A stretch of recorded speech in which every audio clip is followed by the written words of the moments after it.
So hello dear students, myself Parmeshwar Sahu and you are watching Quit Not. तो पूर्व 9th class जिते भी non digital विषय सब थिला ताकू मु ऑलरेडी पढ़ी सारी तुम मैंने जदि भी कहीं देखी ना हो ताल तुम्हें देखिपार। तो आज आम पढ़ा the portrait of a lady, बहुत ही सुंदर विषयटे पढ़ले आम जापर grandparents are the most lovable people in this world. तो तुम्हें जानी जेजे बापा आ जेजेमा से होती बहुत लवेबल माने बहुत स्नेही से पृथ्वी रे जिते भी लोक अच्छा समस्त स्नेह होती तुम जेजे बापा और जेजेमा, कारण से माने तुम बापा को जन्म दे था तुम बापा माँ मैंने तुमको जन्म दे था से बहुत स्नेही आ तुम स्नेह दरकार करती। They pray selflessly and continuously for our well being.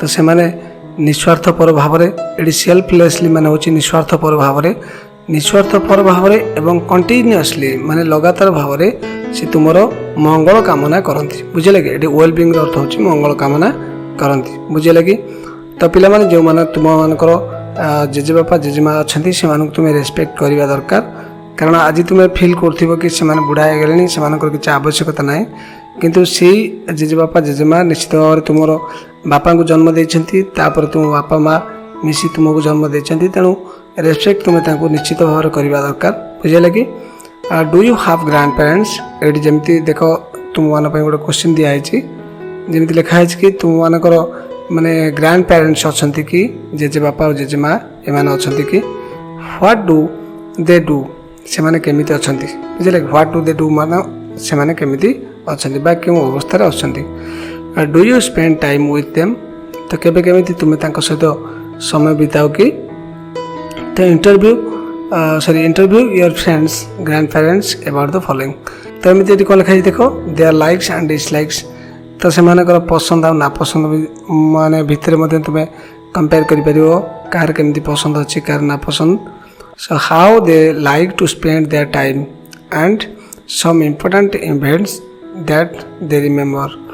तो गोटे कथा ये कहुच्छी how they like to spend their time, तो से समय को केमिति बिताउछन्ती तुमने जानिथिबो जे जो वयस्क व्यक्ति माने वृद्ध हो जाती से साधारणतः ईश्वर को शरणापन्न होती आ ईश्वर को प्रार्थना करने आरंभ कर दियंती। आउ किछि अछंती मध्य सेमानकर निजर परिवार निजर नाती नातुणी पिला छुआ एमानक सहित एति जड़ित हो जाती जे से माने ईश्वर को भी स्मरण करि पारंती नाही। बाय द वे तुमर जेजे बापा माँ जेजेमा केमती सब माने टाइम टाक मेंटेन करछंती सेटा तुमको प्रश्न कराई। एटा तुम गोटे क्लास एक्टिविटी तुम पिला सहित डिस्कसन कर। तो ये आम आगे पढ़ा टोटाल देखिए a portrait is a painting picture or any other artistic representation of a person. तो गोटे पर्सन गोटे कलात्मक बा कलाकृति भाव में जेको तुम रिप्रेजेंट करटा गोटे पोर्ट्रेट कह जाए। तुम्हें पेंटिंग कहींपार ना गोटे मूर्ति कहींपार ना पिक्चर टे कहींपार। बुझे कि तो एमती गोटे आर्टिस्टिक रिप्रेजेंट को कहते गोटे पोर्ट्रेट। बुझे कि तो whose portrait do you think will be presented in this story.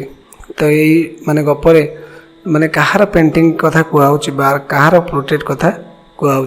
Now read the story. प्रकृत पिला माने ये गपटी जोड़ा कि गप नुहे एटा वास्तव कथा जो लेखक निजर जेजेमा कथा लिखिं से विषय में पढ़ा केमिति थिले जेजेमा आ से केमिति दिन गुड़ा सब अतिबाहित करुले। बुझे कि तो my grand mother like everybody's grand mother was an old women. तो तुम्हें जानी बयस हो गले समस्त तो वृद्ध आ वृद्धा हाँ पड़ो ना, से ये लेखक कहवा कथा हो मोर जो ग्रैंड मदर से समस्त ग्रैंड मदर भली जड़े वृद्धा। बुझे कि she had been old and wrinkled for the 20 years that I had known her.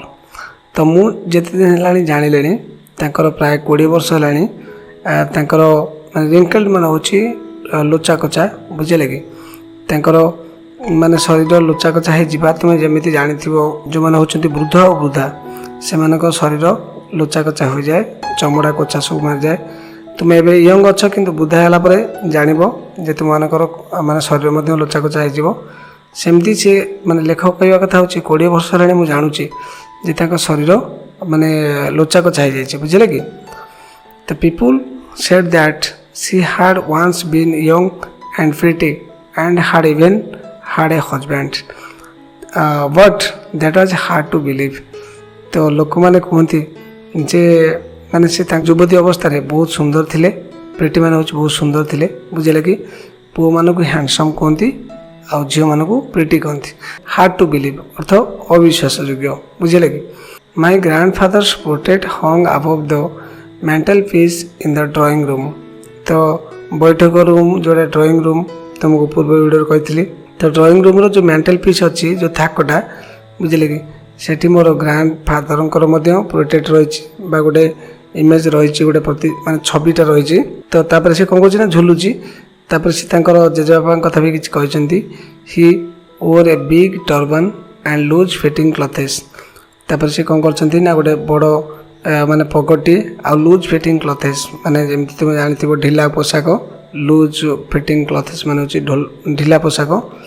तो सेमती पिंधिकी से माने झुलुचंती बुझिले कि his long white beard covered the best part of his chest and he looked at least 100 years old. तो तांकर eighty जमती कही तांकर लॉन्ग व्हाइट बियर्ड माने होची बियर्ड माने होची दाढ़ी बुझिले कि. तो तांकर जो धला धला दाढ़ी गुड़िक तांकर छातीर अधिकांश माने एरिया रे जो दाढ़ी गुड़ाक सब पड़ता है बुझे कि. लुक्ड एटलिस्ट 100 years old जमी जना पड़ता कि 100 वर्ष पाखापाखि हो गलानी बुझे कि. He did not look the sort of person who would have a wife और चिल्ड्रेन. तो एमती से देखा जाऊन था जे केवल गोटे माने स्त्री आउ चिल्ड्रेन पिला माने सब था माने अच्छा बोली बुझे कि. तो एमती फिल हो जिते बयस हो गलानी जमी फिल हो कि बहुत सारा परिवार माने मेले जाइए बहुत सारा परिवार एक्सीड कर जाइए. तो एमती किसी लेखक फिल कर. ही लुक्ड आज if he could only have lots and lots of children sorry grand children. तो एमती से फिल करमती माने बहुत गुड़ाए नाती नातुणी हो जाती. तुम्हें जानी जिते गोटे बापा जी पिला सब हमें सी समस्त बापा जब गोटे गोटे पिला कि दीटा पिला हमें ताले गोटे विराट परिवार हो जाए सेमती फिल हो जमी 100 वर्ष हो गलानी जमी ग्रांड चिल्ड्रेन बहुत जन हो जाए. तो एमती किसी लेखक फिल हो जो चिल्ड्रेन फिल होनी जे यही बयस मात्र गोटे स्त्री अल्प किसी चिल्ड्रेन थी बोली फिल हो बयस बहुत सारा ग्रांड चिल्ड्रेन हो जाए बुझे कि. तो आज for my grand mother being young and pretty the thought was almost revolting. तो ये गोटे कथा कहुचे जे लेखक फिल कर मो ग्रैंड मदर बहुत माने प्रिटी थिले सुंदर थिले. तो ये कथा विश्वास होनी जे पाखे मात्र एतिकी मात्र छुआ थिले बुझे कि. She often told us of the games she used to play as a child. तो से आमको पिला बेले जो गेम सब खेलुले खेल खेलुले से विषय से सब आमको आगुरी कह माने कहती सब पिला बेले से सब कौन कौन सब खेल खेलती. That seemed quite absurd and undignified on her part and we treated it like the tales of the prophets she used to tell us. तो सी जो गप गुड़ाक सब कहते आमको विश्वास हो नाला. तो आमको लगुला जमती कि महापुरुष मान कथा से आमको कहते कि मैंने तुम्हें मैंने साधारणतः जानथिबो जमी तुम सब गेम माने जो खेल खेलुच सब ताठू किसी भिन्न धरण जदि किसी एक्स्ट्रा ऑर्डिनरी माने गप तुमको किए कहे बा तुम कहे एमती कि मो जीवन एमती किसी घटी तुम्हें केमी फिल कर ना ना यहाँ सब वीर पुरुष मान क्षेत्र में यहाँ संभव हो पार कि तुम क्षेत्र में संभव हो पार ना. तो सेमती किसी फिल कर देख कही she had always been short and fat and slightly bent. तापर से कहते माने से टिके गेड़ा आ मोटी है कि फैट मान हूँ मोटी आ स्लाइटली बेंट टिके बंका हो जाती. Her face was a criss cross of wrinkles running from everywhere to everywhere. तो मुँह माने जमती फिल हो मुँह सब कौन बुढ़ा बुढ़ी गला बेले तुम्हें देखी मुँह गुड़ा सब रिंकल हो जाए.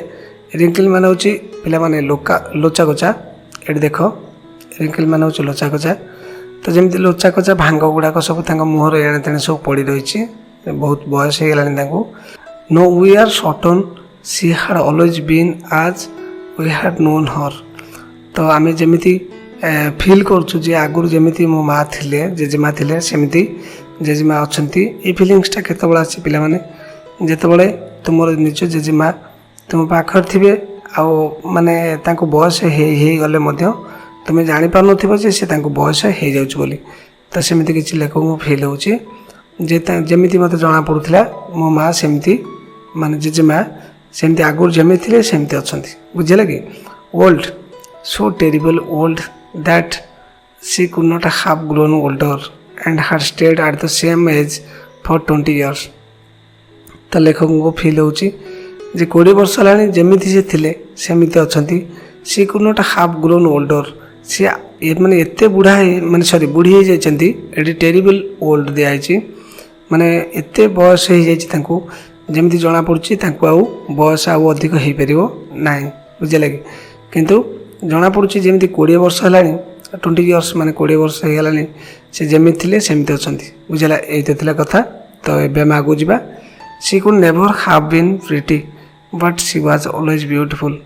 ତ ଏମିତି ସେ ଫିଲ୍ କରୁଛନ୍ତି ଯେ ତାଙ୍କ ପୂର୍ବରୁ ଯେଉଁ କଥା କୁହାହେଉଛି ଯେ ସେ ବହୁତ ସୁନ୍ଦର ଥିଲେ ସେମିତି ହୋଇନଥାଇପାରେ, but she was always beautiful. କିନ୍ତୁ ତଥାପି ସେ ବହୁତ ଆକର୍ଷଣୀୟ ବା ବହୁତ ସୁନ୍ଦର ଥିଲେ। ବୁଝିଲେ କି? She hobbled about the house in spotless white with one hand resting on her waist to balance her stoop and the other telling the beads of her rosary.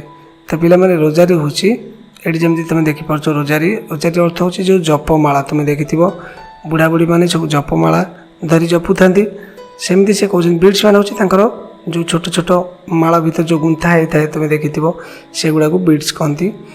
ତ ଏମିତି ଫିଲ୍ ହେଉଛି ମାନେ ଲେଖକଙ୍କୁ ଯେ ସେ ସେତେବେଳେ ସ୍ପଟଲେସ୍ ହ୍ୱାଇଟ୍ ମାନେ କ୍ଲଥ୍ ପିନ୍ଧିଥାନ୍ତି, ଯେମିତି ତାଙ୍କର ସ୍ପଟଲେସ୍ ହ୍ୱାଇଟ୍ କିଏ ସବୁ ପିନ୍ଧନ୍ତି ବିଧବା ମାନେ। ବୁଝିଲେ କି? ତ ପିଲାମାନେ ଏଠି ଯେଉଁ ହବଲ୍ଡ ଦେଇଛି ତାର ଅର୍ଥ ହେଉଛି ଛୋଟି ପରି ସେ ଚାଲୁଥିଲେ। ଏବାଉଟ୍ ଦ ହାଉସ୍ ମାନେ ଘର ସାରା ଏଣେତେଣେ ଛୋଟି ପରିକା ଚାଲୁଥିଲେ। Spotless white, in spotless white with one hand resting on her waist. ତ ତାଙ୍କର ଅଣ୍ଟାରେ ଗୋଟିଏ ହାତକୁ ଦେଇ ସେ କ'ଣ କରୁଥିଲେ ନା ଘର ସାରା ଛୋଟି ପରିକା ଚାଲି ବୁଲୁଥିଲେ। ବୁଝିଲେ କି? ଟୁ ବାଲାନ୍ସ ହର୍ ଷ୍ଟୁପ୍, ତ ତାଙ୍କର ଯେଉଁ ନଈ ପଡ଼ୁଛନ୍ତି ତାକୁ ବାଲାନ୍ସ କରିବା ପାଇଁ ସେ କ'ଣ କରୁଥିଲେ ନା ମାନେ ଛୋଟି ପରିକା ଧୀରେ ଧୀରେ ଚାଲୁଥିଲେ। The other telling the beads of her rosary, ତ ତାଙ୍କର ଆଉ ଗୋଟେ ହାତରେ ସେ କ'ଣ କରୁଥିଲେ ନା ଜପମାଳାକୁ ଜପି ଚାଲିଥିଲେ। ବୁଝିଲା? Her silver locks were scattered untidily over her pale face and her lips constantly moved in inaudible prayer. ତ ତାଙ୍କର ଯେଉଁ ଏଠି ଦେଇଛି ଲକ୍ସ ମାନେ ହେଉଛି ମାନେ ଯେଉଁ ଚୁଟି ଗୋଛା ଗୋଛା ହେଇକି ଯେତେବେଳେ ଦେଖିଥିବ ବୁଢ଼ୀମାନଙ୍କର ସାଧାରଣତଃ ସାଲୁର ବାଲୁର ହେଇକି ଚୁଟି ଗୁଡ଼ାକ ଏଣେତେଣେ ପଡ଼ିଥାଏ, ସେଇ କଥାକୁ ଲେଖକ ଏଠି ବର୍ଣ୍ଣନା କରିଛନ୍ତି। ତାଙ୍କର ସିଲଭର ମାନେ ତୁମେ ଜାଣିଥିବ ମାନେ ଗୋଟେ ରୂପା ପରିକା ଯେଉଁ କେଶ ଗୁଡ଼ାକ ସବୁ ଏଣେତେଣେ ସ୍କାଟର୍ଡ ମାନେ ହେଉଛି ଏଣେତେଣେ ସବୁ ଅନଟିଡିଲି ମାନେ ହେଉଛି ଅପରିଷ୍କାର ଭାବରେ ବା ଏମିତି ମାନେ କୁଣ୍ଡେଇ ସାରିଲା ପରେ ଯେମିତି ପରିଷ୍କାର ଦେଖାଯାଏ ସେମିତି ଅକୁଣ୍ଡା ଅବସ୍ଥାରେ ଯେମିତି ତାଙ୍କୁ ଫିଲ୍ ହେଉଥାଏ। ତାଙ୍କ ମଳିନ ଫେସ୍ ଉପରେ ସେ ଯେଉଁ ଚୁଟି ଗୁଡ଼ାକ ସବୁ ପଡ଼ିଥାଏ। ବୁଝିଲେ କି? ଜଣେ ବୃଦ୍ଧାଙ୍କର ବୟସକୁ ଟିକେ ଅନୁମାନ କଲେ ତୁମେ ବୁଝିପାରିବ। ବୁଝିପାରିଲ ନା ନାହିଁ? And her lips constantly moved in inaudible prayer. ତାପରେ ଆଉ ଗୋଟେ କଥା ହେଉଛି ତାଙ୍କର ଯେଉଁ ଲିପ୍ସ ମାନେ ହେଉଛି ଓଠ ଦୁଇଟା constantly moved in audible prayer. ଯେମିତି ତାଙ୍କର ଇନ୍ଅଡିବୁଲ୍ ପ୍ରେୟାର ମାନେ କ'ଣ ବୁଝିପାରୁଛ ତ? ମାନେ ନ ଶୁଣାଗଲା ଭଳିଆ ବା ଶୁଣା ନ ଯାଉଥିବା ଭଳି ପ୍ରେୟାର ତା ଗୁଣୁ ଗୁଣୁ ହେଇକି ମନ୍ତ୍ର ଗାଉଥାନ୍ତି ଏବଂ ଜପାମାଳିକୁ ଗଣି ଚାଲିଥାନ୍ତି। ବୁଝିଲେ କି?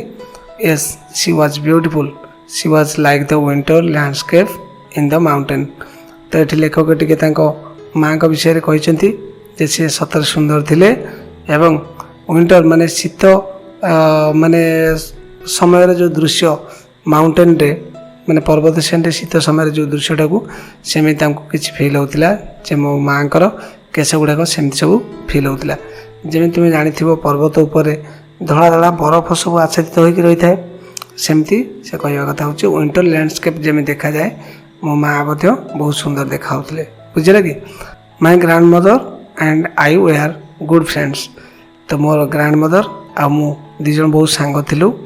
ମାଇ parents left me with her when they went to live in the city and we are constantly together.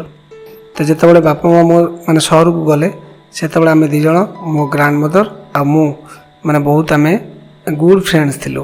बहुत सांग थिलु कहीं आम कन्स्टांटली टुगेदर रोलु माने एकत्र भाव में अनवरत भाव में रोलु बुझे कि she used to wake me up in the morning and get me ready for school तो सी सकाल सकाल मते उठे देउथिला निदरू एवं वेक मान होची उठे देबा निदरू उठे देउथिले एवं माने स्कूल पे रेडी कर दोथले जेतु स्कूल जीव डेली हलानी उठ तो she said her morning prayer in A monotonous sing song while she bathed and dressed me in the hope that I would listen and get to know it by heart. तापर से कौन करता जिते मत गाधे दूला बेद माने गाधे दूला आउ ड्रेस्ड माने मत पोशाक पत्र पिंधि दूला से गोटे माने मोनोटोनस माने होची माने एक स्वर रे गाइबा गोटे गीतटे गाउथला जहाँफल कि सी आशा करते होप माने आशा करवा I would listen and get to know it by heart माने हृदय सहित मुझे ताकू मन रखे आ से गीतटा को भल से बारंबार कहूँ ना मोर जमी मन रहा दरकार तो एमती किसी आशा करी से मो पाखे बारंबार गीतटा गाऊ थाए बुझे कि I listened because I loved her voice but never bother to learn it तो एमती मत मो माँ का वॉइसटा बहुत भल लगे तेणु मत से वॉइसटा शुणा भल लगे किंतु गीत माने मन रखा मोर जहाँ इच्छा हुए ना बुझे कि मुझे अनागर प्रकाश करूली जे लर्न इट मुझे शिखा मोर इच्छा जमा नाला कहीं तुम जानी साधारणतः पिला माने तुमको ट्रेडिशनल सॉन्ग केबे भी पसंद आसो ना निश्चित भाव में तुम हिप हॉप कि डीजे फीजे गीत लगे तुमको भल लगे तो सेमती भी किसी फिल हो then she would fetch my wooden slate which she had already washed and pasted with yellow chalks. A tiny earthen ink pot and a red pen, tie them all in a bundle and hand it to me.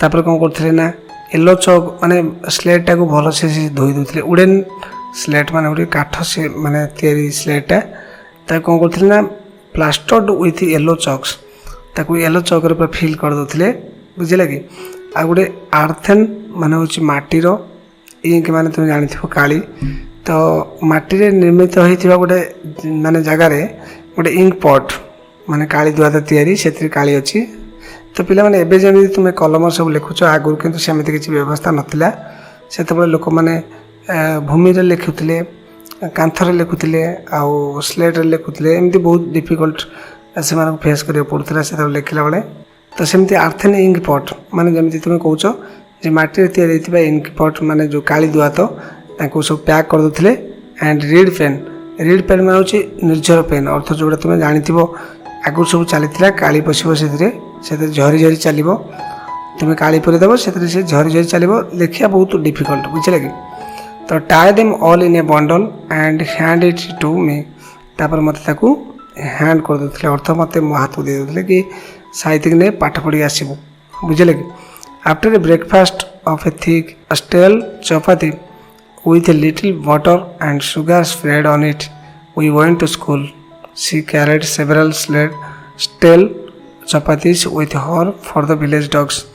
तो तापर कौन करथिले ना जिते आम breakfast खाई सारूँ से कौन करथिले ना जो स्टेल लिखाई पिला माने देख स्टेल माने होची बासी चपाती माने तुम जानिथिबो रुटी तो बासी रुटी को से कौन करथिले ना टिके बटर लिटिल बटर माने टिके लवण देउथिले आउ सेमती सुगार माने चीनी टिके दउथिले सेटा को मु खाई जाउथिले स्प्रेड माने होची चारियाडे लगाई देबा बुझिला कि तो बटर आउ सुगार को टिके चारियाडे लगा दउथिले एवं आम स्कूल को जाउथिलु किंतु ता सहित मध्य she carried several stale chapati with her for the village dogs तो ता सहित कौन होतिला ना जो माने चपाती गुड़ाक आमर बड़ी थी ताको से बासी रुटी गुड़ाक मध्य से लेके जाए जे कुकुर गुड़ाक सब गाँव कुकुर गुड़ाक सब खाए बोली बुझे तो पिला मैंने जो क्वेश्चन आंसर रही मुझे तुमको अलग एक वीडियो पठेदेवी तो my grandmother always went to school with me because the school was attach to the temple तो स्कूलटा पूरा टेम्पल सहित अटैच थिला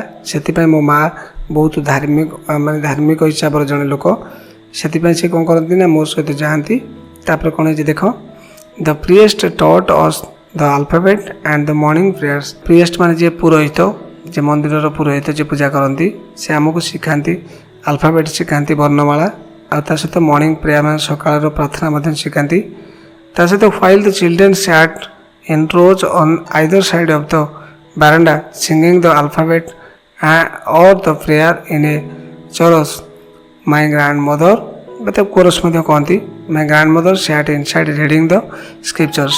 ତ ଯେତେବେଳେ ପିଲାମାନେ ସମସ୍ତେ ବସିକି ନିଜ ନିଜର ଆଲଫାବେଟ୍ ପଢ଼ନ୍ତି ଆଉ କୋରସ୍ ମାନେ ଡାକନ୍ତି ବା ତୁମର ଯେଉଁ ପ୍ରେୟାରଟାକୁ ସେମାନେ ଉଚ୍ଚାରଣ କରନ୍ତି ସେ ସମୟରେ କ'ଣ ହୁଏ ନା ମୋ ଗ୍ରାଣ୍ଡମଦର ଯାଇକି ମାନେ ମନ୍ଦିର ଭିତରେ ସ୍କ୍ରିପ୍ଚର୍ ସବୁ ପଢ଼ନ୍ତି, ଧର୍ମ ଗ୍ରନ୍ଥକୁ ସ୍କ୍ରିପ୍ଚର୍ସ କହନ୍ତି, ବୁଝିଲା କି? ତ when we had both finished we would walk back together. ତାପରେ ଯେତେବେଳେ ଆମ ଦୁଇ ଜଣଙ୍କର ସରିଯାଏ ଆମେ ପରସ୍ପର ଫେରି ଆସୁ ଅର୍ଥ ସାଙ୍ଗ ହେଇ ଆସୁ। This time the village dogs would meet us at the temple door. ତ ସେ ସମୟରେ କ'ଣ ହୁଏ ନା ଟେମ୍ପଲ୍ ଡୋର୍ ମାନେ ଆମେ ଯେତେବେଳେ ମନ୍ଦିରରେ ଫେରି ଆସୁ ସେତେବେଳେ କୁକୁର ବହୁତ ଗୁଡ଼ିଏ ମାନେ ଆସିକି ଆମ ପାଖକୁ ପଳେଇ ଆସନ୍ତି। କାହିଁକି ନା they followed us home growling and fighting each other for the chapatis we threw them.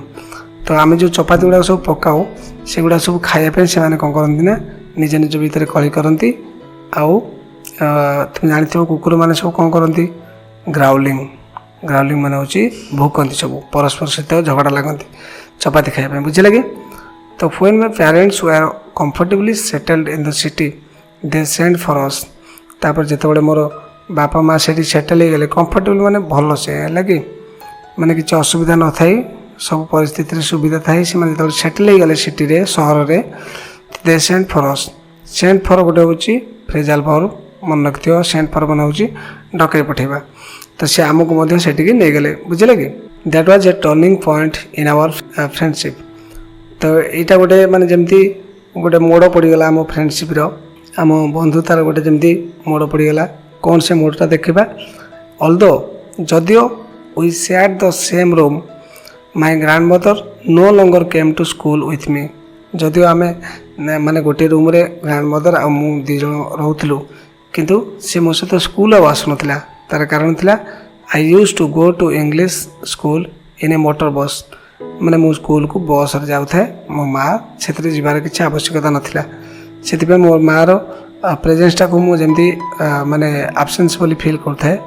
ଦେର୍ are no dogs in the streets and she took of feeding sparrows in the courtyard of our city house. ତ ଆମ ସହରରେ ଥିବା ଘରରେ ଗୋଟେ ଯେଉଁ ଅଗଣା ଅଛି ସେଠି ସେ କ'ଣ କରୁଥିଲା ନା ସ୍ପାରୋ ମାନଙ୍କୁ ମାନେ ଘର ଚଟିଆମାନଙ୍କୁ ସବୁ ଖାଇବାକୁ ଦେଉଥିଲା, ବୁଝିଲେ କି? କାରଣ ସେ ଜାଣିଛି ଯେ ଏଠି ତ କୁକୁର ଫୁକୁର ନାହାନ୍ତି ଷ୍ଟ୍ରିଟ୍ରେ, ସେଥିପାଇଁ ସେ ସ୍ପାରୋମାନଙ୍କୁ ସବୁ ଖାଇବାକୁ ଦେଉଥିଲା। ତ ତାପରେ କ'ଣ ହେଇଛି ଦେଖିବା? ଆଜ୍ ଦ ଇୟର୍ସ ରୋଲ୍ଡ ବାଏ ୱି ସ ଲେସ୍ ଅଫ୍ ଇଚ୍ ଅଦର। ତାପରେ ଯେମିତି ମାନେ ବର୍ଷକୁ ବର୍ଷ ବିତି ଚାଲିଲା, ରୋଲ୍ଡ ବାଏ ମାନେ ହେଉଛି ବିତି ଚାଲିବା ବା ଗଡ଼ି ଚାଲିବା, ବୁଝିଲା କି? ଏଠି ଗୋଟେ ପ୍ରେଜାଲ୍ ଭର୍ବ ଅଛି, ମନେ ରଖିଥାଉ। ଯେମିତି ବର୍ଷକୁ ବର୍ଷ ଗଡ଼ି ଚାଲିଲା, ୱି ସ ଲେସ୍ ଅଫ୍ ଇଚ୍ ଅଦର, ଆମେ ପରସ୍ପର ବହୁତ କମ୍ ଦେଖାଦେଖି ହେଲୁ। For SUM time C continue two wake ମି ଅଫ୍ ଆଣ୍ଡ ଗେଟ୍ ମି ରେଡ଼ି ଫର୍ ସ୍କୁଲ। ମାନେ କିଛି ଦିନ ପାଇଁ ସେ ମୋତେ କ'ଣ କରୁଥିଲା ନା ନିଦରୁ ଉଠାଇ ଦେଉଥିଲା ଏବଂ ସ୍କୁଲ ଯିବା ପାଇଁ ରେଡ଼ି କରୁଥିଲା। ହ୍ୱେନ୍ ଆଇ କେମ୍ ବ୍ୟାକ୍, ଯେତେବେଳେ ମୁଁ ଫେରେ ସି ଉଡ୍ ଆସ୍କ ମି what the teacher had taught ମି। ତ ତାପରେ ସେ ମୋତେ ପଚାରନ୍ତି କି କ'ଣ ସବୁ ତୁମ ସ୍କୁଲରେ ଟିଚର ପଢ଼େଇଲେ ସେଗୁଡ଼ା ସବୁ ମୋତେ କହ। I would tell her English words and little things of Western science and learnings, the law of gravity, Archimedes principle, the world being round, etc. तो जेहेतु मैं इंग्लिश मीडियम पढ़ुची तो सेतेबेले मते माने जेजेमांग ठार बहुत हायर नॉलेज गेन करिवार अछि। तो सेतिबे जेतेबेले से मते पचारे कोन सब पढ़ाला मु ताकु सब कहे कि माने बहुत सारा इंग्लिश रे पढ़ा होची, वर्ड सब पढ़ेली। A little things of western science, western science रो किछि माने जोड़ा को आमे वेस्ट माने कोन पिला माने ईस्ट माने होची पूर्व, वेस्ट माने होची पश्चिम। तो जो वेस्टर्न साइंस तुम देखुछ तार अर्थ होची पाश्चात्य विज्ञान, बुझिले कि? तो से गुडा को मु तुमको परे केबे कहबी जदी कमेंट करो। तापरे learning the law of gravity, माने ग्रेविटी माने माध्याकर्षण शक्ति केमिति काम करूची, आ आर्किमेडिक्स प्रिंसिपल एगुडा तो सब साइंस रो अछि ना। तो से वर्ड गुडा को से पढुथांती। दिस मेड हर अनहैप्पी, किंतु यही घटनाटा बा ये पाठ गुड़ाक बहुत अशांति कर पड़ा, माने विषाद कला कहीं ना she could not help me with my lessons. से मत पाठ पढ़ार साहय करें ना, कारण इंग्लिश मीडियम होगा जेहेतु मो जेजेमा एत इंग्लिश पढ़ी ना तेणु से मत हेल्प करें ना। She did not believe in the things they taught at the English school and was distressed that there was no teaching about God and the scriptures. ତ ତାଙ୍କୁ ଏମିତି ଫିଲ୍ ହେଲା ଯେ ସବୁ ଗୁଡ଼ାକ ଇଂଲିଶ ମିଡ଼ିୟମରେ ପଢ଼ା ହେଉଛି କିନ୍ତୁ ଭଗବାନଙ୍କ ସମ୍ବନ୍ଧୀୟ ବା ଧର୍ମଗ୍ରନ୍ଥ ସମ୍ବନ୍ଧୀୟ କିଛି ପଢ଼ା ହେଉନି। ସେଥିପାଇଁ ତାଙ୍କୁ ବହୁତ ଦୁଃଖିତ ମାନେ ଅନୁଭବ ହେଲା, ଡିଷ୍ଟ୍ରେସ୍ ମାନେ ହେଉଛି ବହୁତ ମାନେ ତାଙ୍କୁ ଦୁଃଖିତ ଅନୁଭବ ହେଲା, ବୁଝିଲେ କି। ତ ଏଇସବୁ ଘଟଣା ଘଟିଲା। ତ ମାଆଙ୍କୁ ମାନେ ଜେଜେମାଆଙ୍କୁ ଆଦୌ ଏସବୁ କଥା ଭଲ ଲାଗିଲାନି। ସ୍କ୍ରିପ୍ଚର୍ସ ମାନେ ହେଉଛି ଧର୍ମଗ୍ରନ୍ଥ। ତ ଧର୍ମଗ୍ରନ୍ଥ ଉପରେ ମାନେ ସମ୍ପର୍କିତ କିଛି ଆଲୋଚନା, ଭଗବାନଙ୍କ ଉପରେ ଆଲୋଚନା ନକରି କେବଳ ଇଂଲିଶରେ ପାଠ ପଢ଼ା ହେଉଛି। ତ ଏଇସବୁ ଜିନିଷ ଗୁଡ଼ା କିନ୍ତୁ ମାଆକୁ ବହୁତ ଦୁଃଖ ଦେଇଥିଲା, ବୁଝିଲେ କି। One day I ଆନାଉନ୍ସଡ୍ that we were being given music lessons. She was very disturbed to her music had loud associations. ତ ଯେତେବେଳେ ଦିନେ କ'ଣ ହେଇଛି ନା ମୁଁ ମାନେ କହିଲି କି ଆମର ସେଠି ମାନେ ମ୍ୟୁଜିକ୍ ସବୁ ପଢ଼ା ହେଉଛି, ମ୍ୟୁଜିକ୍ ପାଠ ପଢ଼ା ହେଉଛି। ତ ମୋ ମାଆ ବହୁତ ବିଚଳିତ ହେଇଗଲେ, ଡିଷ୍ଟର୍ବ ମାନେ ବହୁତ ବିଚଳିତ ହେଇଗଲେ। ମାନେ ତାଙ୍କ କହିବା ଅନୁଯାୟୀ ଟୁ ହର୍, ମାନେ ତାଙ୍କ କହିବା ଅନୁଯାୟୀ ଆକର୍ଡ଼ିଂ ଟୁ ହର୍ ଯେମିତି କହିପାର, ମ୍ୟୁଜିକ୍ ହାଡ୍ ଲାଉଡ୍ ଆସୋସିଏସନ୍, ମାନେ ମ୍ୟୁଜିକ୍ରେ ବା ସଙ୍ଗୀତ ଭିତରେ ବହୁତ ଅଶ୍ଳୀଳତା ଭରି ରହିଛି, ବୁଝିଲେ କି। ଇଟ୍ ୱାଜ୍ ନଟ୍ ମେଣ୍ଟ ଫର୍ ଜେଣ୍ଟଲ୍ ଫକ୍। ଫକ୍ ମାନେ ହେଉଛି ପିଲାମାନେ ଲୋକମାନଙ୍କୁ ଫକ୍ କହନ୍ତି। ତ ଜେଣ୍ଟଲ୍ ମାନେ ସାଧାରଣ ଲୋକମାନଙ୍କ ପାଇଁ ଏଇଟା ପ୍ରକୃତରେ ଆବଶ୍ୟକ ନାହିଁ, କାହିଁକିନା ସେଥିରେ ବହୁତ ଅଶ୍ଳୀଳତା ଭରି ରହିଥାଏ କେଉଁଥିରେ, ମ୍ୟୁଜିକ୍ରେ। She really talk to me after that. କିନ୍ତୁ ତାଙ୍କୁ ଏମିତି ବିରକ୍ତ ଲାଗିଲା ଯେ ସେ ତାପରେ ମୋ ସହିତ କେତେବେଳେ କେମିତି ଏମିତି କଥାବାର୍ତ୍ତା ହୁଅନ୍ତି, ବୁଝିପାରିଲ ନା ନାହିଁ। ତ when I went up to university, ଯେତେବେଳେ ମୁଁ ବିଶ୍ୱବିଦ୍ୟାଳୟକୁ ଗଲି ପାଠ ପଢ଼ିବା ପାଇଁ, I was given a room of my own. ତ ମୋତେ ଗୋଟେ ନିଜର ଘର ଦିଆଗଲା ରହିବା ପାଇଁ। ସେତେବେଳେ କ'ଣ ହେଲା ନା ମୋ ଜେଜେମାଆକୁ ମୋତେ ଛାଡ଼ିବାକୁ ପଡ଼ିଲା। The common link of friendship was snapped. ତ ତା ମାନେ ଜେଜେମାଆଙ୍କ ଭିତରେ ଆଉ ମୋ ଭିତରେ ଯେଉଁ ସାଧାରଣ ଯେଉଁ ରିଲେସନସିପ୍ଟା ଥିଲା, ଫ୍ରେଣ୍ଡସିପ୍ ଥିଲା, ସେଇଟା ମାନେ ପୁରା ନଷ୍ଟ ହୋଇଗଲା। ତ ସେଇଟା ପୁରା ଉଭେଇଗଲା। ତାଙ୍କର ମୋର ଆଉ ସେମିତି କିଛି ରିଲେସନ୍ ବେଶୀ ରହିପାରିଲା ନାହିଁ। My grandmother accepted her it with resignation. ତ ଛାଏଁ ଛାଏଁ ତାଙ୍କର ନିଜେ ଯେହେତୁ ମାନେ ଗ୍ରାଣ୍ଡ ମା ସମସ୍ତେ ଚାହାନ୍ତି କି ତାଙ୍କର ନିଜର ନାତି ନାତୁଣୀ ମାନେ ଭଲ ମାନେ ଜାଗାରେ ସେଟଲ୍ ହୁଅନ୍ତୁ, ଭଲ ପାଠ ପଢ଼ନ୍ତୁ। ସେଥିପାଇଁ ସେ ନିଜେ ଏସବୁ କଥାକୁ ଆକ୍ସେପ୍ଟ କରିନେଲେ, ବୁଝିଲେ କି, ଯେ ହଁ ଠିକ୍ ଅଛି ସେ ତା'ର ଅଲଗା ରହି ପାଠ ପଢ଼ୁ। She rarely left her spinning wheel to talk to anyone. ତ ତାଙ୍କର ସ୍ପାଇନିଂ ହୁଇଲ୍ ମାନେ ତୁମେ ଜାଣିଥିବ ଯେଉଁ ସୂତା ବୁଣା ହୁଏ, ଅରଟ କହନ୍ତି ତାକୁ। ତ ସେଇଟାକୁ ସେ ସବୁବେଳେ ପାଇଁ କ'ଣ କରନ୍ତି ନା ସେଇଥିରେ ସମୟ ବିତାନ୍ତି, ଆଉ କାହା ସହିତ ବି କଥାବାର୍ତ୍ତା ହୁଅନ୍ତି ନାହିଁ, ବାସ୍ କେବଳ ସେଇ ସ୍ପାଇନିଂ ହୁଇଲ୍ ପାଖରେ ସମୟ କଟାନ୍ତି, ବୁଝିଲେ କି। From sunrise to sunset she sat by her wheel spinning and reciting prayers. ତ ସେଇ ହୁଇଲ୍ ସ୍ପାଇନିଂ ପାଖରେ ବସନ୍ତି ଏବଂ ରିସାଇଟିଂ ମାନେ ହେଉଛି ମନ୍ତ୍ର ଉଚ୍ଚାରଣ କରନ୍ତି, ବୁଝିଲା। Only in the afternoon she relaxed for a while to feed the sparrows. ତ ସେଇ ଆଫ୍ଟରନୁନ୍ରେ କେବଳ ସେ ଟିକେ ରିଲାକ୍ସ ମାନେ ଟିକେ ଫାଙ୍କା ହୁଅନ୍ତି। କ'ଣ କରନ୍ତି ସେତେବେଳେ ନା ଟୁ ଫିଡ୍ ଦ ସ୍ପାରୋଜ୍। ତ ଘର ଚଟିଆମାନଙ୍କୁ ସବୁ କ'ଣ କରନ୍ତି ନା ଖାଦ୍ୟ ସବୁ ପକାନ୍ତି ବା ସେ ଖାଇବାକୁ ଦିଅନ୍ତି, ବୁଝିଲେ କି। While she sat in the veranda breaking the bread into little bits, hundreds of little birds collected around her. ତ ଯେତେବେଳେ ସେ ବାରାଣ୍ଡାରେ ବସି, ବାରାଣ୍ଡା ମାନେ ତୁମେ ଜାଣିଥିବ ଯେଉଁ ବାରାଣ୍ଡା ବା ଆମେ ତାକୁ ଓଡ଼ିଆରେ ବି ବାରାଣ୍ଡା କହୁ। ତ ଯେତେବେଳେ ରୁଟି ଖଣ୍ଡ ଗୁଡ଼ାକୁ ସବୁ ଛୋଟ ଛୋଟ ଖଣ୍ଡରେ ସେ ପରିଣତ କରନ୍ତି, ସେତେବେଳେ ହଣ୍ଡ୍ରେଡ୍ସ ଅଫ୍ ଲିଟିଲ୍ ବାର୍ଡସ୍, ତ ଏମିତି ଶହ ଶହ ପକ୍ଷୀମାନେ ତାଙ୍କ ପାଖରେ ଚାରିପଟେ ଆସି ଘେରି ପଡ଼ନ୍ତି। କ'ଣ ଏଇ ଯେଉଁ ଛୋଟ ଛୋଟ ଖଣ୍ଡ ବ୍ରେଡ଼୍ ମାନେ ରୁଟିକି ପକାଇଲେ ସେମାନେ ସବୁ ଖାଇବେ। ତ ଏଗୁଡ଼ା ସବୁ ତୁମେ ମଧ୍ୟ ତୁମ ନିଜ ଘରେ ଅନୁଭବ କରିଥିବ। Some came and perched on her legs, others ତ କିଛି କିଛି ପକ୍ଷୀମାନେ ଆସି ତାଙ୍କର ଗୋଡ଼ରେ ବସି ପଡ଼ନ୍ତି ବା ବିଶ୍ରାମ ନିଅନ୍ତି। ଅଦର୍ସ ଅନ୍ ହର୍ ସୋଲ୍ଡର୍ସ, କିଛି କିଛି ଆସି ତାଙ୍କ କାନ୍ଧରେ ବି ବସି ପଡ଼ନ୍ତି। Some even sat on her head, ତ କିଛି କିଛି ଆସି ତାଙ୍କ ମୁଣ୍ଡରେ ବି ବସି ପଡ଼ନ୍ତି। ବହୁତ ଆମେଜିଂ ନାଇଁ କି। ତ she smiled but never shooed them away, ବୁଝିଲେ କି। It used to be happiest half hour of the day for her. ତ ତାଙ୍କ ପାଇଁ ଏ ଯେଉଁ ଅଧଘଣ୍ଟା ସମୟଟା ବହୁତ ମାନେ ଖୁସି ଦିଏ। କେବେ ବି ସେ କୌଣସି ପକ୍ଷୀକୁ ଘଉଡ଼େଇ ଦିଅନ୍ତି ନାହିଁ, ସମସ୍ତଙ୍କୁ ଖାଦ୍ୟ ଦିଅନ୍ତି, ବୁଝିଲେ କି। When I decided to go abroad for further studies I was sure my grandmother would be upset. ତ ଯେତେବେଳେ ମୁଁ ନିଷ୍ପତ୍ତି ନେଲି जे मते बाहर को पढ़ा को पड़ो से मो ग्रांड मदर बहुत अपसेट थिले माने दुखित थिले तापर कोन देख I would be away for 5 years and at our age one could never tell माने मते 5 वर्ष बाहर को जीवा पड़ो पढ़ाई किंतु तांको बयसर माने ग्रांड मदर को बयसर लोक मैंने केबे भी चाहिए ना नाती नातुणी एत दूर जाकि पाठ पढ़तु तो एमती किसी लेखक भाभी जे माँ जेजेमा बोधे छाड़बेनि मना करेंगे अर्थ माने किसी भितर सेमती फिल हम जे मो नाती न जाऊ but my grand mother could किंतु मो जेजेमा ता करि Parle she was not even sentimental तो सेमती माने किसी आवेगपूर्ण किसी घटी नाथिला अर्थ से सेमती किसी फील कर नथिले जे मो नाती न जाऊ बोली बुझिला कि she came to see me off at the railway station but did not talk or show any emotion तो किसी भी आवेग से देखले ना इमोशन माने होची आवेग तो से किसी भी आवेग देखले ना बस रेलवे स्टेशन में मत छाड़वा को आसते हर lips moved in fair her mind was lost in prayer तो तांकर माने उठ गुड़ाक सब प्रार्थना करवा लगी था माइंड भी से पूरा प्रेयर लगी था अर्थ प्रार्थना लगी था हर फिंगर्स लिखाई her fingers were busy telling the beads of her rosary तो तांकर जपमालार रोजारी को केवल काउंट करथांती से बुझला कि नले आउ किछि भी इमोशन तांक भितरे न थाए silently she kissed my forehead and when I left I cherished the moist imprint as perhaps the last sign of physical contact between us तो तापर जेतेबेले मु देखिली जेतेबेले मो जेजेमा मते किस कले मो फोरहेड मान हूँ कपाल रे तुमर जो चुट्टी तल को जो कपालटा थाए सेटा को फोरहेड बोली कह जाए तो फोरहेड जेतेबेले मते किस कले बा चुम्बन कले सेतेबेले मते फील हैला बा मु मने मने भाबी नेली जे एटा हूँ आमर फिजिकल कांटेक्ट बिटवीन अस लास्ट फिजिकल कांटेक्ट कहीं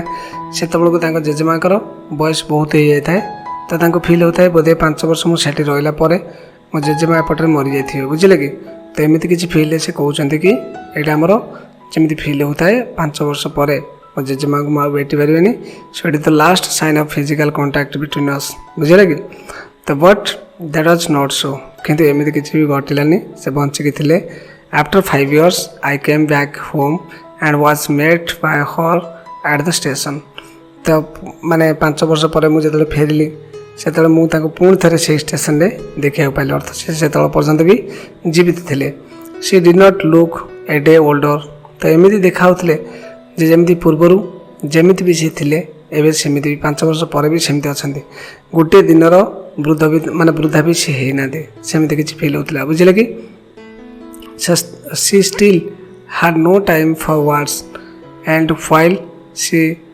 clasped me in her arms I could hear her reciting her prayer तो तापरे जेतबले एमिति कि एपरि कि जेतबले से मते कुंडे पकेले सेतबले भी तांकर माने जप चली थाए ताको मु टिके कान रे अनुभव करि पाली बा सुनि पाली सेतबले भी से मंत्र को सब माने जप करथांती बुझले कि even on the first day of my arrival her happiest moment were with her sparrows when she fared longer and with frivolous गोटे वर्ड मन रखी था पे मैंने frivolous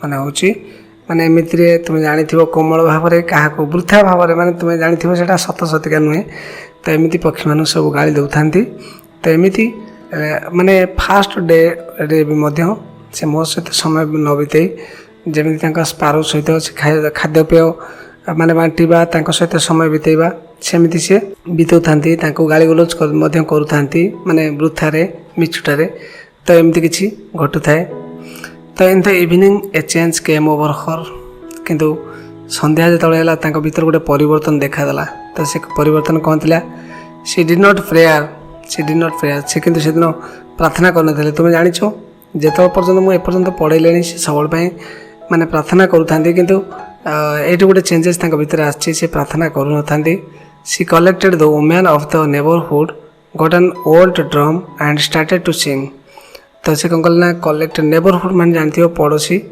मानक किसी स्त्री लोक मान कलेक्ट करतापर से कौन कर समस्ते बसी ମାନେ ଗୋଟେ ପ୍ରକାରର ଗୀତ ଗାଉଥାନ୍ତି ସେତେବେଳେ ଓଲ୍ଡ ମାନେ ଯେଉଁ ମୋର ଗ୍ରାଣ୍ଡ ମଦର ଯେ ସେ କ'ଣ କରିଥାନ୍ତି golden old drum golden old drum ମାନେ ଗୋଟେ ପୁରୁଣା ଡ୍ରମ୍ଟି ଆଣିଥାନ୍ତି ତାକୁ ମଧ୍ୟ ବଜାଉଥାନ୍ତି ବୁଝିଲା। For several hours she thumped the sagging skin of the dilapidated drum and sang the homecoming of warriors। ତ ଯେଉଁ ଯୋଦ୍ଧାମାନେ ସବୁ ହୋମ୍ କମିଂ ମାନେ ହେଉଛି ଘରକୁ ଫେରି ଆସୁଥିବା ଯୋଦ୍ଧାମାନଙ୍କ ପାଇଁ ସେ ଗୀତ ଗାଉଥାନ୍ତି। ଆଉ ଡ୍ରମ୍କୁ ମାନେ ଗୋଟେ ଛିଣ୍ଡାମିଣ୍ଡା ଡ୍ରମ୍ ଏଠି ଲେଖା ହେଇଛି ଦେଖ ଡାଇଲାପିଡେଟେଡ୍ ମାନେ ହେଉଛି ଅର୍ଥ ହେଉଛି ଗୋଟେ ମାନେ ଭଙ୍ଗା ଅବସ୍ଥାରେ ପଡ଼ିଥିବା ଗୋଟେ ଡ୍ରମ୍କୁ ନେଇ ବାଡ଼ଉଥାନ୍ତି। ସାଗିଂ ସ୍କିନ୍ ମାନେ ହେଉଛି ଝୁଲି ପଡ଼ିଥିବା ସ୍କିନ୍ ମାନେ ଯେମିତି ତା'ର ଅବସ୍ଥା ନଥାଏ ବୁଝିଲେ କି। ତ ସେମିତି ଡ୍ରମ୍କୁ ବଜାଉଥାନ୍ତି କେଉଁ ମାନେ କ'ଣ ପାଇଁ ବଜାଉଥାନ୍ତି ନା ୱାରିୟର ମାନଙ୍କର ମାନେ ହୋମ୍ କମିଂ ଯେଉଁ ୱାରିୟର ମାନେ ଯୋଦ୍ଧାମାନେ ସବୁ ଯାଇଛନ୍ତି ସେମାନେ ଘର ମୁହାଁ ଫେରି ଆସୁଛନ୍ତି ସେମାନଙ୍କ ତରଫରୁ ଗୋଟେ ଗୀତ ଗାଉଥାନ୍ତି ସେମାନଙ୍କୁ ସ୍ୱାଗତ କରିବା ପାଇଁ। ତ we had to persuade her to stop to avoid overstraining that was the first time since I had known her that she did not pray. ତ ସେଇଦିନ ଏମିତି ଥିଲା ଯେ ମୋ ପାଇଁ ଯେ ମୁଁ ତାଙ୍କୁ ମାନେ ଆମେ ଚେଷ୍ଟା କରୁଛୁ ଯେ ମାନେ ତାଙ୍କ ମାଆକୁ କହିବା ପାଇଁ କି ଜେଜେମାଆକୁ କହିବା ପାଇଁ କି ତୁ ଏତେ ମାନେ ଷ୍ଟ୍ରେନ୍ ବା କଷ୍ଟରେ ଗୀତ ବାଦନ କରିବା କିଛି ଆବଶ୍ୟକ ନାହିଁ। ତ ଏମିତି ତାକୁ ଆମେ ପରସୁଟ୍ କରିଥାଉ ମାନେ ପ୍ରବର୍ତ୍ତ ଥାଉ ବୁଝିଲେ କି। ପରସୁଟ୍ ମାନେ ହେଉଛି ପ୍ରବର୍ତ୍ତାଇବା ତ ପ୍ରବର୍ତ୍ତ ଥାଉ କି ତୁ ଗୀତ ଗାଆନି କି ବଜାନି ଦେହ ଖରାପ ହେଇଯିବ। That was the first time since I had known her that she did not pray. ତ ସେଇଦିନ ହିଁ ମୁଁ ଜାଣିଛି ଯେ ଏତେ ଦିନ ହେଲାଣି କେବେ ବି ମୁଁ ଦେଖିନି ତା ହାତରେ ମାନେ ଜପା ମାଳିଥିବ କିମ୍ବା ସେ ଜପୁଥିବ। ସେଇଦିନ ଗୋଟିଏ ଦିନ ଥିଲା ଯେଉଁଦିନ କି ସେ ଜମା ପ୍ରେୟାର କରିନଥିଲା ବୁଝିଲେ କି। ବୁଝିପାରୁଛନ୍ତି ନାହିଁ। The next morning she was taken ill. ତାପରେ ପରଦିନ ସେ ବହୁତ ଅସୁସ୍ଥ ହୋଇଗଲେ। It was a mild fever and the doctor told us that it would go. ତ ଯେତେବେଳେ ତାଙ୍କୁ ମାନେ ସେଇଦିନ ନେକ୍ସଟ ମର୍ଣ୍ଣିଂ ତା ପରଦିନ ସକାଳକୁ ସେ ବହୁତ ଅସୁସ୍ଥ ହୋଇପଡ଼ିଲେ। ତାପରେ ତାଙ୍କୁ ଜ୍ୱର ହୋଇଯାଇଥିଲା ବୁଝିଲେ କି। ଡକ୍ଟର କିନ୍ତୁ କହୁଥିଲେ ଯେ ସେ ଭଲ ହୋଇଯିବେ ବୁଝିଲେ କି। But my grandmother thought differently. କିନ୍ତୁ ମୋ ଗ୍ରାଣ୍ଡ ମଦର କ'ଣ କରୁଥିଲେ ନା ଥଟ୍ ମାନେ ହେଉଛି ଚିନ୍ତା କରୁଥିଲେ, ଡିଫରେଣ୍ଟ ମାନେ ଭିନ୍ନ କିଛି ଅଲଗା ଚିନ୍ତା କରୁଥିଲେ। ଯେଉଁ ଡକ୍ଟର କହୁଥିଲେ ତାଙ୍କଠୁ କିଛି ଭିନ୍ନ ଚିନ୍ତା କରୁଥିଲେ। କ'ଣ ଚିନ୍ତା କରୁଥିଲେ? She told us that her end was near. ସେ ଏମିତି କହୁଥିଲେ କି ତାଙ୍କର ମାନେ ମରିବା ସମୟ ଆସି ପାଖେଇ ଆସିଲାଣି। She said that since only a few hours before the close of the last chapter of her life she had omitted to pray she was not going to waste any more time talking to. Us ଆମ ସହିତ କଥାବାର୍ତ୍ତା କରି ସେ ସମୟ ନଷ୍ଟ କରିବାକୁ ଚାହୁଁନଥିଲି କାରଣ ସେ କହୁଥିଲେ ଯେ ବର୍ତ୍ତମାନ ଓମିଟେଡ୍ ମାନେ ହେଉଛି ଭୁଲି ଯାଇଛନ୍ତି। ତ ମରିବାର ତ ଲାଷ୍ଟ ସମୟ ଆସିଗଲାଣି। ମୁଁ ତ ସବୁବେଳେ ଜପମାଳ ମାନେ ଜପି ଚାଲିଛି କିନ୍ତୁ ଲାଷ୍ଟ କେତେ ସମୟ ହେବ ମୁଁ ଆଉ ଜପି ପାରୁନି। ତେଣୁ ସେଇଟା ମୁଁ ଭୁଲି ଯାଇଛି। ତେଣୁ ମୁଁ ତୁମ ସହିତ ବର୍ତ୍ତମାନ କଥାବାର୍ତ୍ତା କରି ସମୟ ନଷ୍ଟ କରିପାରିବି ନାହିଁ ବୁଝିଲେ କି। ୱି ପ୍ରୋଟେଷ୍ଟେଡ୍ ଆମେ ତାକୁ ବିରୋଧ କଲୁ କିନ୍ତୁ ମାନେ ଆଉ ଜପାଜପି କିଛି କରନି ତ ମାନେ ବହୁତ ଅସୁବିଧା ହୋଇଗଲାଣି, ଦେହ ଅସୁସ୍ଥ ହୋଇଗଲାଣି। But she ignored our protest. କିନ୍ତୁ ସେ ଆମର ବିରୋଧକୁ ଜମା ବି ପ୍ରୋଟେଷ୍ଟ ମାନେ ହେଉଛି ପିଲାମାନେ ବିରୋଧ ବୁଝିଲେ କି। ତ ଏଠି ଯେଉଁ ପ୍ରୋଟେଷ୍ଟ ଲେଖା ହେଇଛି ମନେ ରଖ ତା ମାନେ ହେଉଛି ବିରୋଧ। ତ ବିରୋଧ ମାନେ କଲେ ସୁଦ୍ଧା ସେ ଆମର କ'ଣ କରୁଛି ଇଗ୍ନୋର କରିଦେଉଛି ମାନେ ସେ କଥାକୁ ସେ ପ୍ରତ୍ୟାଖ୍ୟାନ କରିଦେଉଛି ବୁଝିଲେ କି। ତାପରେ ସି ଲେ ପିସଫୁଲି in bed ପ୍ରେଇଂ and telling Har beds. ତାପରେ ସେ ପ୍ରାର୍ଥନା କରି ଚାଲିଥାଏ, ତାର ଜପମାଳିକୁ ମଧ୍ୟ ଗଣି ଗଣି ଚାଲିଥାଏ। Even before we could suspect her lips stopped moving and the rosary fell from all lifeless fingers. ତାପରେ ଏମିତି ଆମକୁ ବି ମାନେ ସନ୍ଦେହ ଲାଗିଲାନି ଯେ ସେ ବଞ୍ଚିଛି କି ମରିଛି। ତା ଭିତରେ କ'ଣ ହେଇଛି ନା ତାଙ୍କ ମାନେ ଡେଥ୍ ହେଇଯାଇଥାଏ। ସେତେବେଳେ ତାଙ୍କର ଲାଇଫଲେସ୍ ଫିଙ୍ଗର ମାନେ ତୁମେ ଜାଣିପାରୁଥିବ ମାନେ ଜୀବନଟା ଯେତେବେଳେ ଚାଲିଯାଏ ସେତେବେଳେ ଫିଙ୍ଗରର ଆଉ କିଛି ଆବଶ୍ୟକତା ନଥାଏ ବା ସେ ଆଉ କିଛି ତା ନିଜ ତରିକାରେ କିଛି କରିପାରେ ନାହିଁ। ତ ସେଥିପାଇଁ ତାଙ୍କର ହାତରେ ଯେଉଁ ରୋଜାରୀ ଥିଲା ବା ଯେଉଁ ଜପମାଳିଟା ଥିଲା ସେ ଖସି ପଡ଼ିଲା। A peaceful pallor spread on her face and we know that she was dead. ତ ତାଙ୍କ ହାତରୁ ମାନେ ଜପାମାଳି ଖସି ପଡ଼ିଲା। ତାପରେ ତାଙ୍କ ମୁହଁ ଉପରେ ଗୋଟେ ପିସଫୁଲ୍ ପ୍ୟାରୋଲ ମାନେ ହେଉଛି ଗୋଟେ ଛାୟା ବୁଝିପାରୁଛ। ପ୍ୟାରୋଲ ସ୍ପ୍ରେଡ୍ ମାନେ ଗୋଟେ ଯେମିତି ମଳିନ ତାଙ୍କ ଚାରିପଟେ ସବୁ ଖେଳିଗଲା ବୁଝିଲେ କି ତାଙ୍କ ଫେସ୍ ସାରା। ତ तो आम जापारू जे से मरीगले। तो बहुत दुखदायक कथा आगे पढ़ीदे संपूर्ण। We lifted her off the bed and as is customary laid her on the ground and covered her with a red shroud. तापर आम बेड रो उठेलु। जेहेतु कस्टमरी मैंने हूँ आमर जमी प्रथा रही सेमती नहीं शुदेलु कौटी on the ground and covered her with a red shroud. Shroud मैंने हूँ गोटे माने कपड़ा बुझे कि तो कफन जोटा कौच से कफन रेड कफन घोड़े दिगला। After a few hours of mourning we left her alone to make arrangements for her funeral. तो तांकर माने केमिति शव संस्कार हम से आम कौन कला कि समय मॉर्निंग मान हूँ दुख करवा बुझे कि तो किसी समय विषाद कर सारापर आम एकुटिया छाड़देलु जे बर्तमान शव संस्कार करा पड़ो। तो तापर कौन देख in the evening we went to her room with a crude stretcher to take her to be cremated. तो ये क्रेमेटेड मान हूँ समाधि देवाई शव संस्कार करने आम गलु गोटे क्रूड स्ट्रेचर नहीं कि माने जमी तुम जानी जमी कोके जाए तो सेमती कोकेटे नहीं पहुँचलु नापी। The sun was setting and hard lit her room and veranda with a blaze of golden light। सेतबले Surya Kiran सेतबले कौन करता ना ब्लेज ऑफ गोल्डन लाइट माने माने गोटे सुनेली कलर लाइट दे ब्लेज करता है बारांडा सारा आउता घर भीतर मध्य सनलाइट पड़ी। We stopped half way in the courtyard. तापर आम जो अगणार अधार जाकि रहीगलु कौन पाई रही देख हाफ वे मान हूँ अध बाटर। तो कौन पाई रही all over the veranda and in her room right up to where she lay dead and stiff wrapped in the red shroud thousands of sparrows sat scattered on the floor। तो से कहला ना आम जाकि अटकी गलु ये जे तांकर माने जोटी से मरिक पड़ी से बाटू घर सारा माने सबू आड़े जाणिकी स्पैरो सब फुल हो जाती माने जो मानक से खाद्य सब दौले बंची अवस्था से सब पूरा चारिआडे स्पैरो सब फुल हो जाती। देयर इज नो चिर्पिंग किसी भी शब्द करूँ से पूरा साइलेंटली जापारी जमी भगवान तुमको जन दे मरी जाइए तो सेमती किसी फिल्ड से पूरा साइलेंट था। We felt sorry for the birds and my mother fetched some bread for them.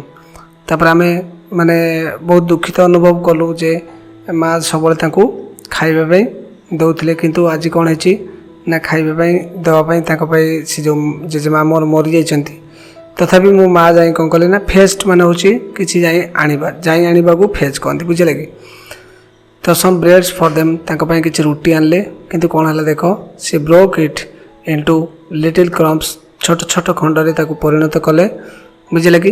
The way my grandmother used to and threw it to them.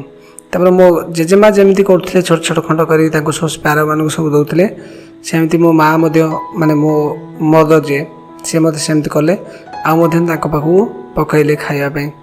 The sparrows took no notice of the bread किंतु sparrow माने no notice माने कौन बुझीपार माने किसी भी लक्ष्य देले ना अर्थ तांकर खाया प्रति एत लोभ नाला जे से फिल करते जे आमर जे आमको सबुदिन खाया दे सी आज मरी जाइए तेणु खाइबाटा से इम्पोर्टाट नाला से ब्रेड आड़ को न चाहिए। When we carried my grandmother's corpse off they flew away quietly. जिते आम मार माने शवटा को बोही नहीं गलु ये कप्स लिखाई माने शव तो जो आम उठे नहीं गलु से कौन कले ना साइलेंटली उड़ीगले किसी भी कहले ना अर्थ से रुटी जो बेड गुड़ाक सब पड़ा सेमती पड़ा। Next morning the sweeper swept the bread comes into the dustbin. तापर दिन आम जो स्वीपर जे अच्छी झाड़ू जे मारती से सब झाड़ू मारी नहीं डस्टबिन में पकईदेला बुझे लगे। तो पिला माने ये सब संपूर्ण कहानी आपको लिखिं खुशवंत सिंह बहुत सुंदर लेखाटे निज जेजेमा एक्सपीरियंस को से लिखिं। तो पिला माने ये गोटे तुम मानक लास्टली कहबी तो जो मान सब जेजे बापा माँ अच्छा से तुम्हें हत्यार करने उचित नुहे सहित निश्चित भाव में किसी समय बीतेवा दरकार आ से सहित समय बीतेले ही से तो बहुत बहुत भल भल आडभाइस सब दे पारे। तो बुझे कि नहीं तो ये आम विषय सर जाइए पे जो मैंने भी नुआ आस काइंडली चैनल को सब्सक्राइब कर छोट चैनल टे आपर्यंत भी मोनेटाइजेशन है तो तुम भाई पिला सहित शेयर कर लाइक कर जदि किसी असुविधा हुए मो सहित कमेंट कर तो will meet soon in our next video so till then best of luck.